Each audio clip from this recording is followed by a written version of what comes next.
আজকের এই ভিডিওতে জিক্যাম V9 এর আরো একটি মোস্ট পাওয়ারফুল এবং নতুন ভার্সন শেয়ার করব। আর এই ভার্সনটা ব্যবহার করে যারা ফটোগ্রাফি করবে তাদের মাথায় নষ্ট হয়ে যাবে।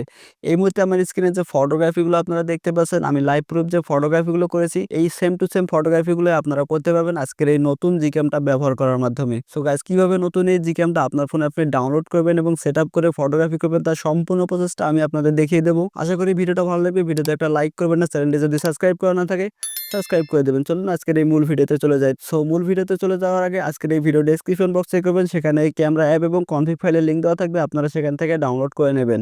তো ফাইনালি মোবাইল স্ক্রিনে চলে আসলাম। আপনারা যদি আমার স্ক্রিনটা ফলো করেন দেখতে পাচ্ছেন জি ক্যামেরার নতুন প্রো ভার্সন ক্যামেরা অ্যাপটা কিন্তু আমার ফোনে অলরেডি ডাউনলোড করা কমপ্লিট। তো ভিডিও ডেসক্রিপশন বক্সে লিঙ্ক দেওয়া থাকবে, সেখানে এক ক্লিকে আপনি এই ক্যামেরা অ্যাপটা এবং কনফিগ ফাইলটা ডাউনলোড করার অপশন পেয়ে যাবেন। তো ডাউনলোড করা কমপ্লিট হওয়ার পর আপনি জাস্ট এই ক্যামেরা অ্যাপটার উপর ক্লিক করে দেবেন। দেওয়ার পর ক্যামেরা অ্যাপটা ওপেন হয়ে যাবে। ক্যামেরা অ্যাপটা ওপেন হওয়ার সাথে সাথে এখানে কিন্তু পারমিশন চাইবে, আপনি পারমিশনগুলো দিয়ে নেবেন। তো যখনই আপনার ফোনে ক্যামেরা অ্যাপের পারমিশনগুলো দেওয়া হয়ে যাবে, জাস্ট আপনি এখান থেকে ডানে ক্লিক করে দিলে ক্যামেরা অ্যাপটা কিন্তু ওপেন হয়ে যাবে। দেখতে পাচ্ছেন গাইস, আমার ফোনে কিন্তু ক্যামেরা অ্যাপটা ওপেন হয়ে গিয়েছে। তো ক্যামেরা অ্যাপটা ওপেন হয়ে যাওয়ার পর ক্যামেরার ভিতর কিছু টুকটাক সেটিংস না করলেই নয়, যেগুলো সেটিংস করলে আপনি ক্যামেরার ভিতর কনফিগ ফাইল ব্যবহার করে স্ক্রিনে যে ফটোগ্রাফিটা করে দেখাচ্ছি সেম টু সেম ফটোগ্রাফি আজকের এই ভিডিওতে করে দেখাবো। তো অবশ্যই ভিডিওটা সম্পূর্ণ মনোযোগ সহকারে দেখবেন, তাহলে বুঝতে পারবেন। তো সেটিংসটা করার জন্য আপনি উপরের দিকে সেটিংস আইকন দেখতে পারবেন, জাস্ট এই সেটিংস আইকনে ক্লিক করে দেওয়ার পর অনেকগুলো আপনি এখান থেকে সেটিংস আপনি দেখতে পারবেন। তো শুরুতে আপনি ক্যামেরার ভিতর যে গুরুত্বপূর্ণ সেটিংসটা করে নিতে হবে সেটা হলো নিচের দিকে মোর সেটিংস নামে একটা অপশন পেয়ে যাবেন, জাস্ট এই মোর সেটিংসে আপনি ক্লিক করে দেবেন। যখনই মোর সেটিংসে ক্লিক করে দেবেন ক্যামেরার ফুল সেটিংসটা কিন্তু ওপেন হয়ে যাবে এবং এখান থেকে অনেকগুলো আপনি টুলস দেখতে পারবেন। তো এখানে আপনাকে গুরুত্বপূর্ণ যে সেটিংসটা করে নিতে হবে সেটা হলো কনফিগ ফাইল সেভ করার জন্য একটা ফাইল আপনাকে সেভ করতে হবে। সেটা করার জন্য এখানে দেখতে পাচ্ছেন কাস্টম ফাইল নামে একটা অপশন আছে, জাস্ট এই যে কাস্টম ফাইল অপশনটা আপনারা দেখতে পাচ্ছেন, জাস্ট এই কাস্টম ফাইলে আপনি ক্লিক করে দিবেন। তো কাস্টম ফাইলে ক্লিক করে দেওয়ার পর এখানে আবার অনেকগুলো সেটিংস চলে আসবে। আপনি উপরের দিকে দেখতে পাচ্ছেন XML অ্যান্ড সেভ নামে একটা অপশন আছে, জাস্ট এই ফাইলটার উপর ক্লিক করে আপনাকে একটা ফাইল সেভ করে নিতে হবে। তো ফাইলটা সেভ করার আগে আপনাকে গুরুত্বপূর্ণ যে বিষয়টা লক্ষ্য রাখতে হবে সেটা হলো এখানে কি নামে আপনাকে ফাইলটা সেভ করতে হবে সেটা কিন্তু এখানে লিখে দেওয়া আছে। স্ক্রিনটা ফলো করুন, দেখতে পাচ্ছেন এখানে এজেসি 8.4 নামে একটা ফাইল কিন্তু আপনাকে সেভ করতে হবে, জাস্ট এই ফাইলটার উপর ক্লিক করে। তো আপনি যে কাজটা করবেন এই সেভ বা XML ফাইলের উপর ক্লিক করে দেওয়ার পর এখানে একটা ছোট্ট একটা বক্স দেখতে পাবেন, এখানে আপনি ক্লিক করে আপনার কিবোর্ড থেকে আপনি এখানে লিখে দেবেন হলো AGC8। তো আমি এখান থেকে AGC8.4 লিখে জাস্ট এখানে ইয়েস বাটনে ক্লিক করে দেওয়ার সাথে সাথে কিন্তু আমাদের ফাইল ম্যানেজারে একটা AGC8.4 নামে একটা ফোল্ডার কিন্তু সেভ হয়ে যাবে। তো আমি এখান থেকে আমার ফাইল ম্যানেজারটা ওপেন করে দিলাম। তারপর এখান থেকে ডিভাইস স্টোরের উপর ক্লিক করে দেওয়ার পর ফাইল ম্যানেজারে যতগুলো ফোল্ডার আছে সবগুলো শো করবে। তো আপনি যখন ফাইল ম্যানেজার অ্যাপ্লিকেশনের ভিতরে চলে আসবেন আপনি এখান থেকে যে ফোল্ডারটা খুঁজে বের করবেন সেটা হলো ডাউনলোড ফোল্ডার। তো আপনারা এখান থেকে খুঁজে বের করবেন এই যে ডাউনলোড ফোল্ডারটা কোথায় আছে, এরকম একটা ফোল্ডার আপনারা খুঁজে বের করবেন। খুঁজে বের করার পর সেই ফোল্ডারটার উপর ক্লিক করে দিবেন। ক্লিক করার পর আপনি এখানে দেখতে পাবেন এইমাত্র যে ক্যামেরার ভিতর যে AGC8.4 লিখে যে ফাইলটা আপনি সেভ করলেন সেটা এখানে কিন্তু চলে আসবে। তো দেখতে পাচ্ছেন এই ফাইলটা কিন্তু চলে আসছে। জাস্ট এই যে ফাইলটা আপনারা দেখতে পাচ্ছেন এই ফাইলটার ভিতরে কিন্তু আপনাকে সেই কনফিগ ফাইলটা সেটআপ করে নিতে হবে, যেটা আপনি ভিডিও ডেসক্রিপশন বক্স থেকে ডাউনলোড করেছেন। তো ভিডিও ডেসক্রিপশন বক্সে ক্যামেরা অ্যাপ এবং কনফিগ ফাইলের লিংক পেয়ে যাবেন, সেটা আপনারা ডাউনলোড করে দিবেন। তো এখন আপনার প্রয়োজন হবে কনফিগ ফাইলটা সেটআপ করার জন্য। তো কনফিগ ফাইলটা আপনার যে ফোল্ডারে আছে, আপনি যে ফোল্ডারে রেখেছেন ডাউনলোড করে সেই ফোল্ডার থেকে আপনি কপি করে নেবেন বা মুভ করে নেবেন। তো আমার যে ফোল্ডার আছে আমি সেই ফোল্ডারটা খুঁজে বের করে নিলাম। নেওয়ার পর এখান থেকে এই যে ফাইলটা দেখতে পাচ্ছেন ফাইলটা এখান থেকে আমি সিলেক্ট করে নিলাম। নেওয়ার পর নিচের দিকে কপিতে ক্লিক করে দেবো। কপিতে ক্লিক করার পর আমি এখান থেকে আবারও সেই সেম ফোল্ডারগুলো দেখতে পারবো। এখান থেকে ডাউনলোড ফোল্ডারটার উপর ক্লিক করে দেবো। ডাউনলোড ফোল্ডারটার উপর ক্লিক করে দেওয়ার পর এখানে AGC8.4 যে ফোল্ডারটা আছে এটার উপর ক্লিক করে দেবো। দেওয়ার পর এখান থেকে কনফিগ নামে একটা অপশন পেয়ে যাবেন। স্ক্রিনটা ফলো করেন, আমি আপনাদের A to Z step by step দেখাচ্ছি। আশা করি কারো সমস্যা হবে না, আপনারা খুব ইজিলি ভাবে কিন্তু ক্যামেরা অ্যাপটা সেটআপ করে ফটোগ্রাফিটা করতে পারবেন। তো এই যে কনফিগ ফাইলটা আপনারা দেখতে পাচ্ছেন, জাস্ট এই কনফিগ ফাইলের উপর আপনি ক্লিক করে দেবেন। তারপর এখন নিচের দিকে পেজ টু হেয়ার নামে একটা অপশন আপনারা দেখতে পারবেন, দেখতে পাচ্ছেন পেজ টু হেয়ার। জাস্ট এই অপশনটাতে ক্লিক করে দেওয়ার সাথে সাথে কিন্তু ক্যামেরার ভিতর কনফিগ ফাইলটা সেটআপ হয়ে যাবে। তো আশা করি আপনারা বুঝতে পারছেন যে ক্যামেরার ভিতর কিভাবে কনফিগ ফাইলটা সেটআপ করতে হয়। তো এছাড়াও ক্যামেরার ভিতর কিছু সিক্রেট সেটিংস দেখাবো, যে সেটিংসটা করলে আপনাদের ফোনে ক্যামেরা অ্যাপটা ল্যাগ করবে না, বা অ্যাপস থেকে বের করে দিবে না, বা ফটোগ্রাফি করতে কোনো ধরনের আপনাদের প্রবলেম হবে না। তো চলুন এখন আমি আপনাদের লাইভ প্রুফ কিছু ফটোগ্রাফি করে দেখাবো, যে ফটোগ্রাফিগুলো দেখলে আপনার মাথায় নষ্ট হয়ে যাবে।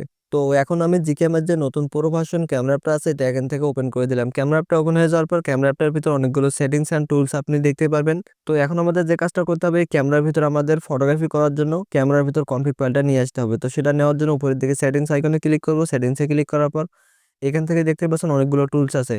তো যাদের ফোনে এই ক্যামেরা অ্যাপটা ল্যাগ করতে পারে বা ল্যাগ করবে তারা আসলে যে কাজটা করবেন, তাদের জন্য একটা সিক্রেট সলিউশন দেখিয়ে দেবো, সেটা হলো এখান থেকে HDR প্লাস নামে একটা অপশন আপনারা দেখতে পারবেন। তো আপনি এখান থেকে যে কাজটা করবেন HDR প্লাসটা অফ করে নেবেন। HDR প্লাসটা অফ করে নিলে আপনার ফোনটা যতটা কম দামি হোক না কেন আপনার ফোনটাতে ল্যাগ করবে না, আপনি খুব সহজেই ক্যামেরাটা স্মুথলি ব্যবহার করে ফটোগ্রাফি করতে পারবেন। তো আমার ফোনটা যেহেতু 20,000 টাকার উপরে আছে তাই আমি এখান থেকে HDR প্লাসটা বন্ধ করলাম না। আপনার ফোনটা যদি কম দামি হয়ে থাকে তাহলে আপনি এখান থেকে অফ করে নেবেন। তো অফ করে নেওয়ার পরে এখন যে কাজটা করবেন, নিচের দিকে লোড কনফিগ নামে একটা অপশন পেয়ে যাবেন আরও একটা। তো স্ক্রিনটা ফলো করুন, আমি আপনাদের দেখাচ্ছি। দেখতে পাচ্ছেন এখানে লোড কনফিগ নামে একটা অপশন আছে, জাস্ট এখানে আপনারা ক্লিক করবেন। এখানে ক্লিক করে দিলে আপনি সেই কনফিগ ফাইলটা দেখতে পারবেন যেটা এইমাত্র আপনি আপনার ফাইল ম্যানেজারে গিয়ে সেট আপ করলেন।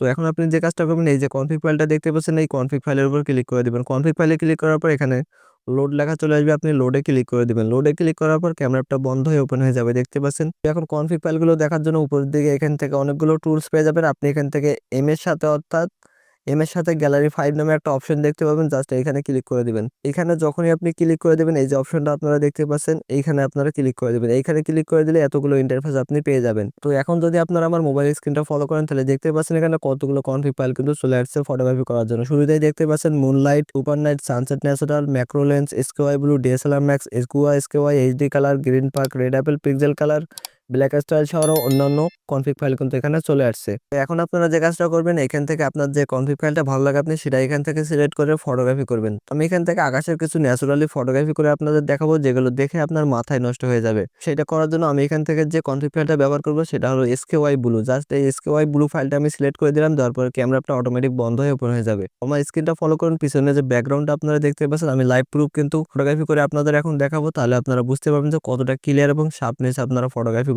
করতে পারবেন। ফটোগ্রাফি করার জন্য গ্লাসের উপর প্রেস করে দিয়ে ছবিটাকে ফোকাস করে নিলে ছবিটা দেখতে এবং ছবিটা ক্যাপচার করার সময় অনেকটাই ভালো এবং শার্পনেস এবং রিয়েলিস্টিক ছবি আপনারা একটা ক্যাপচার করতে পারবেন। তো ছবিটা যখন আপনার ফোকাস করা হয়ে যাবে নিচের দিকে অনেকগুলো টুলস পেয়ে যাবেন, মাঝখানে যে হোয়াইট বাটনটা পেয়ে যাবেন এটাতে যদি একবার ক্লিক করে দেন সাথে সাথে কিন্তু একটা ছবি আপনার ক্যাপচার হয়ে যাবে। দেখতে পাচ্ছেন আমাদের একটা ছবি কিন্তু ক্যাপচার হয়ে গেল। আমি আপনাদের 3 থেকে 4টা ছবি তুলে একসাথে রেজাল্টটা দেখাই, তাহলে আপনি বুঝতে পারবেন যে কতটা কালারফুল এবং রিয়েলিস্টিক ছবি আপনারা ক্যাপচার করতে পারবেন এই নতুন এই জিক্যাম এর প্রো ভার্সন ক্যামেরাটা ব্যবহার করে। আমি এখান থেকে আরো 2-3 বার ক্লিক করে দিলাম, আমাদের নিচে দিকে কিন্তু ছবিগুলো ক্যাপচার হয়ে গেল। এখন আমি আপনাদের ছবির ফাইনাল রেজাল্টটা দেখাবো, তার আগে এখনো যারা চ্যানেলটি সাবস্ক্রাইব করেনি অবশ্যই সাবস্ক্রাইব করে দিয়ে আইকনে প্রেস করে অল করে রাখবেন। ছবির ফাইনাল রেজাল্টটা দেখার জন্য তার সাথে দেখতে পাবেন একটা গ্যালারি বাটন আছে, জাস্ট এই গ্যালারি বাটনে যদি ক্লিক করে দেয় সাথে সাথে ছবির ফাইনাল রেজাল্টটা কিন্তু চলে আসবে। এখন যদি আপনারা আমার মোবাইলের স্ক্রিনটা ফলো করেন তাহলে দেখতে পাচ্ছেন একই দিকে কতটা কালারফুল এবং রিয়েলিস্টিক এবং শার্পনেস একটা ছবি আমরা তুলে ফেলাম জাস্ট নতুন এই জিক্যাম এর প্রো ভার্সন ক্যামেরাটা ব্যবহার করে। এটা দেখতে পাচ্ছেন কতটা ক্লিয়ার এবং ছবিটা যদি জুম করি ছবিটা দেখতে কতটা কালারফুল এবং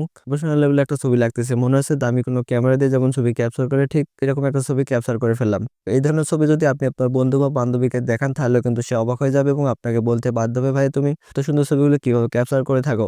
আপনারা চাইলে কিন্তু সরাসরি হিউম্যান ফটোগ্রাফিও করতে পারবেন এই কনফিগ ফাইলটা ব্যবহার করে। আমি স্ক্রিনে যে ছবিগুলো আপনাদের দেখাচ্ছি তার পাশাপাশি যে ফটোগ্রাফিগুলো আপনারা দেখতে পাচ্ছেন এই ফটোগ্রাফিগুলো কিন্তু আমি করেছি এই কনফিগ ফাইলটা ব্যবহার করে। আমার নিজের ছবিগুলো তুলে দেখতে পাচ্ছেন কত সুন্দর কালারফুল ছবি কিন্তু আমি তুলে ফেলেছিলাম। আজকে যেহেতু কোনো মডেল আমার কাছে নাই তাই আমি আপনাদের ন্যাচারালি বা কোনো হিউম্যানের ছবি ফটোগ্রাফি করে দেখাতে পারলাম না। এই ফটোগ্রাফিটা দেখার মাধ্যমে আপনারা বুঝতে পারবেন যে কতটা কালারফুল এবং প্রফেশনাল ছবি তোলা সম্ভব এই নতুন যে ক্যামেরা প্রো ভার্সন ক্যামেরাটা ব্যবহার করে। তো সবাই ভালো থাকবেন, সুস্থ থাকবেন, হাফেজ।